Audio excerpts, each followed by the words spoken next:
Magandang araw mga kababayan, narito ang News 2 upang maghatid ng paunang balita sa inyong mga tahanan. Edukasyon sa pagpapahalaga sa panahon ng post-EDSA sa pangunguna ng ating Presidenteng Corazon Aquino. Kamusta kaya ito? Narito ang mga nagbabagang balita. Ako po ang inyong lingkod na si Jeric, magbibigay linaw sa tanong na ano nga ba ang kalagayan ng programang edukasyon sa pagpapahalaga ng panahon ni dating Pangulong Corazon Aquino. Noong panahon ng PODS-EDSA at sa panungkulan ni dating Pangulong Corazon Aquino, ang programang edukasyon sa pagpapahalaga ay nagalayong itaguyod ang mga prinsipyo ng demokrasya, paggalang sa karapatang pangtao, at pagpapahalaga sa pagiging makabayan, makatao at makadiyos ng isang Pilipino. Ito ay nagtataguyod o nagtuturo ng kalagaan ng pagiging responsableng mamamayan, pakikipagkalahok sa lipunan, at responsableng pag-iisip at pag-unlad ng pagiging malikhain at kritikal na pag-iisip ng isang mag-aaral na Pilipino.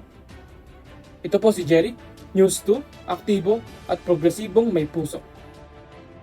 Matapos ang EDSA Revolution noong Pebrero taong 1986, nagsagawa ang DEC sa Department of Education, Culture and Sports, dating MEX, o Ministry of Education, Culture and Sports, sa panunungkulan ng dating Presidenteng Corazon Aquino.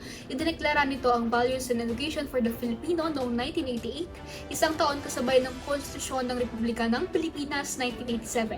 Ang layunin o primaryang focus ng programang ito ay upang itaguyod at magbigay ng mga pagpapahalaga sa lahat ng antas ng sistemang pang-edukasyon para sa pagpapaunlad ng pagkatao na nakatuon sa pagbuo ng isang makatarungan at makataong lipunan at isang malaya at demokratikong bansa at bilang mamamayan na may dignidad na kinalaunang naging GMRC o Good Manners and Right Conduct noong 1991 na may layunin magbigay ng pagpapahalaga ang sarili, kapwa, sariling bayan at pagpapahalaga sa Diyos. Ito po si Justine mula sa News 2, tapat, aktibo at progresibong may puso. Maraming salamat, Justin. Ngayon naman ay ating alamin ang mga estratehiya o pamamaraan ng pagtuturo na ipinatupad sa mga sekundaryong mag-aaral mula sa nakalipas na taong 1991. Ayon sa DEX, ang signaturang Values Education o GMRC, Good Manners and Right Conduct noong taong 1991, ang pamamaraan o estratehiyang gamit noong mga panahong ito ay experiential approach, na kung saan ang tunguhin ay matuto ang mga mag-aaral sa pamamagitan ng pagkilos, karanasan at pagtuklas na nakatuon sa mga pamantayan ng pag-uugali batay sa lipunan ng ating bansang Pilipinas.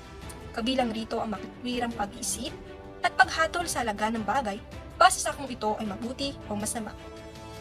Ito po si Lorgin mula sa News 2. Tapat, aktibo at progresibong may puso. Ngayon naman ay alamin natin ang pagkakaiba ng edukasyon sa pagpapahalaga sa panahon ng post-EDSA sa pangunguna ng ating Presidenteng Corazon Aquino at sa kasalukuyang matatag kurikulum. Focus ng nasabing kurso sa kasalukuyang kurikulum umano'y nakaangkla sa paghubog ng pansariling pag-unlad tungo sa mas handang kinabukasan. Habang ang post-EDSA naman ay nakapaloob sa pagpapalalim ng pagiging makabansa, prinsipyong pandemokratiko, pagiging responsableng mamamayan at sa mga karapatang pantao tungo sa pagkakaisa at paggamit ng katarungang panlipunan. Muli, ito po si Diana ng News 2, tapat, aktibo at progresibong may puso.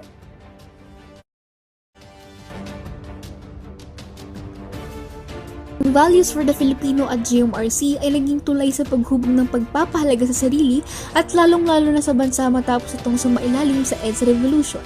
Tinitiyak ng sistemang pang-edukasyon na pagtibayin ang pagiging makabayan, makadiyos at makatao ng kabataang Pilipino. Iyan po ang mga balita para sa araw na ito. Mula sa istasyong di lamang naghahatid ng balitang nagbabaga, kundi balitang tumatatak din sa inyong puso at diwa.